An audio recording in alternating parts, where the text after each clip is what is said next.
Berita olahraga.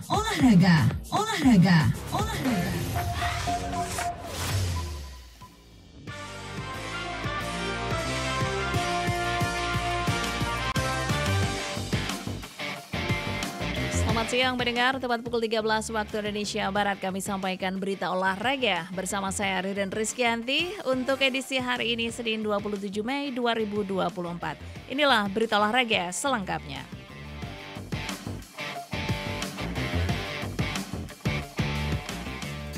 Indra Safri, head coach tim nasional Timnas U20 Indonesia tidak memasang target muluk di ajang Maurice Revello Turnamen 2024. Ia hanya ingin mendapatkan komposisi terbaik melalui ajang ini. Timnas U20 telah berangkat ke Eropa untuk bersiap tampil di Maurice Revello Turnamen. Namun mereka tidak langsung landing di Paris. Arkan Kakak dan kawan-kawan menggelar pemusatan latihan di Italia terlebih dulu hingga akhir Mei 2024. Selepas itu mereka baru terbang ke Prancis. Coach Indra memaparkan target yang ingin dicapaikan pada ajang yang dikenal dengan nama Toulon Cup 2024 itu. Turnamen ini berlangsung pada 3 hingga 16 Juni 2024.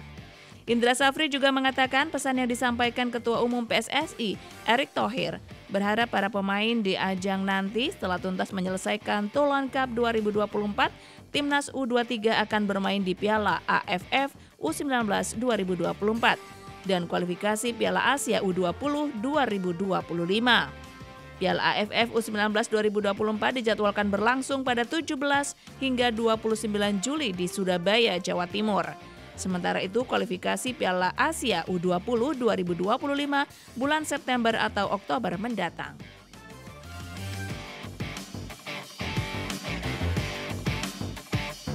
Pendengar dan pemirsa, arsitek tim nasional Timnas Wanita Indonesia Satoru Mochizuki terus mengasah kemampuan anak asuhnya sebelum laga lawan Singapura di Stadion Madia Jakarta pada Selasa besok. Pada saat ini, tim berjuluk Garuda Pertiwi itu melakukan pemusatan latihan di lapangan B Senayan, Jakarta.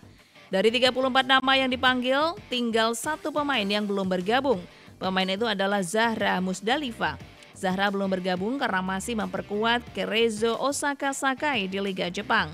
Hal itu diungkapkan Coach Satoru Mochizuki dalam laman resmi PSSI. Soal target di laga kontra Singapura, Satoru Mochizuki tentu ingin melihat pemainnya memberikan kemampuan maksimal. Namun pelatih asal Jepang tersebut masih mencari info kelebihan dan kekurangan tim lawan.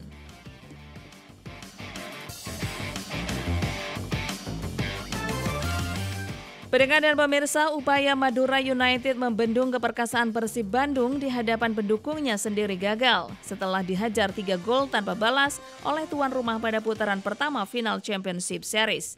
Berikut laporan Tago Anovandrian.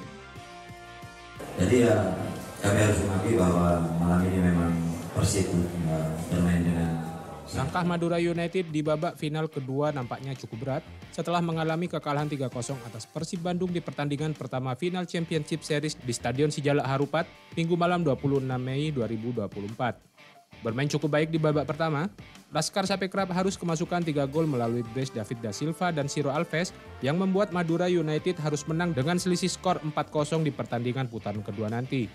Bermain di hadapan pendukung Persib, Madura United bisa mengimbangi tim Maung Bandung di babak pertama. Namun Hugo Gomez yang ditarik keluar karena cedera membuat permainan Madura United kesulitan membendung agresivitas Persib yang sukses mencetak 3 gol. Caretaker Madura United Rahmat Basuki usai laga mengaku Persib bermain cukup baik dan efektif sehingga bisa keluar dari tekanan di babak pertama yang membuat timnya kehilangan momentum saat di babak kedua. Keluarnya Hugo Gomez atau Jaja di babak kedua tambah Rahmat memang di luar rencana karena mengalami cedera dan khawatir tidak bisa bermain maksimal jika tetap dipaksakan menyelesaikan hingga pertandingan berakhir. Jaja merupakan roh permainan kami saat itu, tapi harusnya siapapun yang menjadi pengganti Jaja bisa melaksanakan tugas itu juga dengan baik. Saya harus mengganti Jaja karena saya melihat dia sudah cedera. Saya khawatir di leg kedua dia kalau dipaksakan tidak akan bisa turun. Makanya memang tidak ada skenario untuk mengganti Jaja. Sementara penjaga gawang Lukas Figeri mengatakan Persib merupakan tim kuat dan sulit dikalahkan di hadapan pendukungnya, namun dirinya tetap optimis menatap putaran kedua mendatang yang akan bermain di Bangkalan. Dia que aqui era muito difícil jogar, a torcida empurra. Kita tahu di sini susah main karena mereka punya support luar biasa. Mas foi o que a gente falou no vestiário. A gente continua com a cabeça erguida. Tapi kita bicara di dalam ruangan ganti, kita tetap itu kepalanya lihat ke depan. E jogando em casa agora também com o apoio da nossa torcida. Tapi kita main di kandang sendiri, dong kita ada support dari penonton kita. Defisit 3 gol Madura United dari Persib Bandung memang cukup berat untuk pertandingan di putaran kedua nanti yang akan berlangsung di Stadion Gelora Bangkalan. Madura United harus segera berbenah dan fokus guna menghadapi Persib Bandung agar bisa membalas kekalahan di kandang sendiri.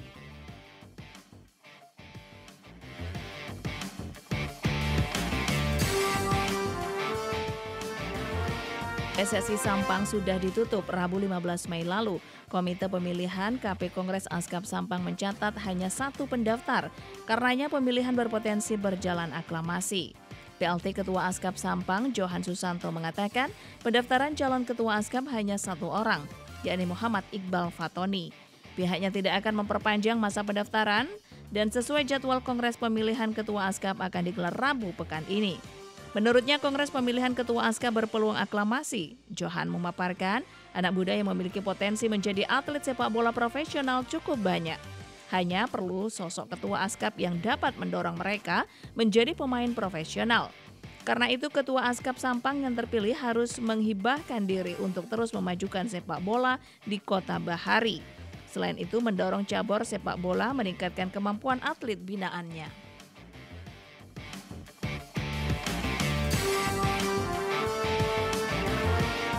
Puluhan taekwondo Kabupaten Sampang tengah dipersiapkan untuk mengikuti kejuaraan provinsi Kejurprov Taekwondo di Malang. Berikut laporan Famelia. Pengurus Taekwondo Indonesia TI Kabupaten Sampang tengah mempersiapkan atletnya untuk diterjunkan pada kejuaraan provinsi Kejurprov Taekwondo yang akan diselenggarakan di Malang pada akhir Mei mendatang. Pelatih Taekwondo Sampang Maulana Rusli Pratama mengatakan, pada Kejurprov yang akan dimulai sejak 30 Mei mendatang itu, dirinya telah menyiapkan sebanyak 50 atlet dengan rincian 15 atlet berprestasi dan 35 atlet pemula, dan sebagai persiapan 50 atlet itu telah digembleng dengan latihan yang intens karena pelaksanaannya sudah semakin dekat. Perkembangan kemarin sampai hasil kejuaraan itu evaluasi yang paling penting mempertahankan latihan, karena anak-anak jika tidak latihan 1 hari saja mungkin itu bakal kaku untuk melatih gerakan seninya itu. Untuk dari segi mental kita masih perlu banyak sekali. Tidak hanya sekedar berlatih, tambah Maulana Rusli, dirinya juga menambah porsi latihan atlet. Sebab pada kejuaraan tingkat provinsi itu, Taekwondo Sampang mengusung target untuk dapat membawa pulang 15 medali. Karena Kejurprov ini juga menjadi ajang seleksi bagi para atletnya sebagai persiapan di Pekan Olahraga Provinsi Parpol Jawa Timur 2025 mendatang.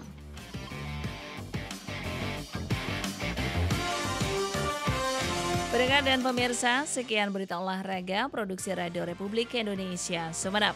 Saya Ririn Deskianti mengucapkan terima kasih atas kebersamaan Anda. Selamat siang dan salam olahraga.